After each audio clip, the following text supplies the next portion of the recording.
Ready ಇರುತ್ತೆ. ನೀವು ಯಾವಾಗ ಹೇಳ್ತೀರೋ ಅಮೌಂಟ್ ಯಾರಿಗೆ ಕ್ವಶ್ಚಿನ ಆನ್ಸರ್ಗೆ ಅದಕ್ಕೊಂದು ಯಾರು ಮ್ಯಾಕ್ಸಿಮಮ್ ಕಲೆಕ್ಟ್ ಮಾಡ್ತಾರೋ ಅವ್ರಿಗೆ ಸ್ಪೆಷಲ್ ಆನರ್ ಇದೆ. ಹೇಳಿ, ನೋಟ್ ಮಾಡ್ಕೊಳ್ಳಿ. 2003ರಿಂದ ಡಿಎಕ್ಸನ್ ಗೊತ್ತು, ಆದರೆ 2019ರಿಂದ ಸೀರಿಯಸ್ ಆಗಿ ನಾನು ಡಿಎಕ್ಸನ್ನ ಒಂದು ಕೆರಿಯರ್ ಆಗಿ ತೊಗೊಂಡ್ಬಿಟ್ಟೆ. 20 ಇಯರ್ಸ್ ನಾನು ಬ್ಯೂಟಿಷಿಯನ್ನು, ಪಾರ್ಲರ್ ಇದೆ, ಇವಾಗಲೂ ಸೈಡ್ ಬೈ ಸೈಡ್ ಅದು ಇದೆ. ಬಟ್ ನನ್ನ ಫುಲ್ ಟೈಮ್ ನಾನು ಡಿಎಕ್ಸನ್ ನೆಟ್ವರ್ಕರ್ ಆಗಿ ಕೆಲಸ ಮಾಡ್ತಾಯಿದ್ದೀನಿ. ದಿಸ್ ಇಸ್ ಮೈ ಕೆರಿಯರ್ ಅಂತ ತೊಗೊಂಡ್ಬಿಟ್ಟೆ ನಾನು. ಸ್ವಲ್ಪ ಲೇಟ್ ಆಯಿತು, ಬಲು ಬೇಗ ತೊಗೊಂಡಿದ್ರೆ ಇವತ್ತು ಏನದು ಆ ಪಶ್ಚಾತ್ತಾಪ ಇರಲಿಲ್ಲ ಅಂತ ಅನಿಸುತ್ತೆ. ಅದಕ್ಕೋಸ್ಕರ ನಾನೆಲ್ಲರಿಗೂ ಹೇಳೋದು, ಯಾರು ಕೂಡ ಡಿಎಕ್ಸನ್ನ ಆ ರೀತಿ ಮಾಡ್ಕೊಳ್ಬೇಡಿ. ನಾನು ಇವತ್ತು ಇನ್ನೂ ದೊಡ್ಡ ಪೊಸಿಷನಲ್ಲಿ ಇರ್ತಿದ್ನೇನೋ ಅಂತ ಈಗ ರಿಪೈಂಟ್ ಆಗ್ತಾ ಇದೆ ಪಶ್ಚಾತ್ತಾಪ. ಆ ರೀತಿ ಯಾರಿಗೂ ಆಗಬಾರ್ದು.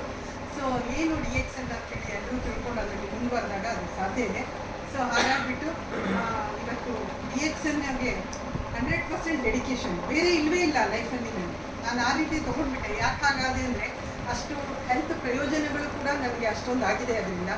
ಅದ್ರ ಜೊತೆಗೆ ಎಲ್ಲಿ ನಾನು ಇಂಟ್ರೊಡಕ್ಷನ್ ಮಾಡಿದ್ದೀನಿ ಅಲ್ಲಿ ಕೂಡ ದಿಸ್ ಇಸ್ ಮೈ ಪ್ಯಾಷನ್ ಅಂತ ಹೇಳ್ಬೋದು. ನಾನು ಜನರ ಜೊತೆ ಮಾತಾಡಲಿಕ್ಕೆ ಬೇಜಾರಾಗಲ್ಲ, ಜನರಿಗೆ ಇಂಟ್ರೊಡಕ್ಷನ್ ಮಾಡಲಿಕ್ಕೆ ಬೇಜಾರಾಗಲ್ಲ. ಬಟ್ ನಮ್ಮ ಈ ಪ್ರೊಫೆಷನ್ನಲ್ಲಿ ಅದೆಲ್ಲ ಇರ್ತದೆ. ಬಟ್ ನಾವು ಅದರ ಬಗ್ಗೆ ಬೇಜಾರಿಲ್ಲದೇ 24/7 ಅದನ್ನೇ ಕೆಲಸನೇ ಮಾಡ್ತಾ ಇರೋದ್ರಿಂದ ಸೊ ಇವತ್ತು ಡಿಎಕ್ಸನ್ ಎಲ್ಲವನ್ನೂ ಕೊಟ್ಟಿದೆ ಅಂತ ಹೇಳ್ತಾ, ಮನಸ್ಸಿಗೆ ಥ್ಯಾಂಕ್ಸ್ ಟು ಡಿಎಕ್ಸನ್.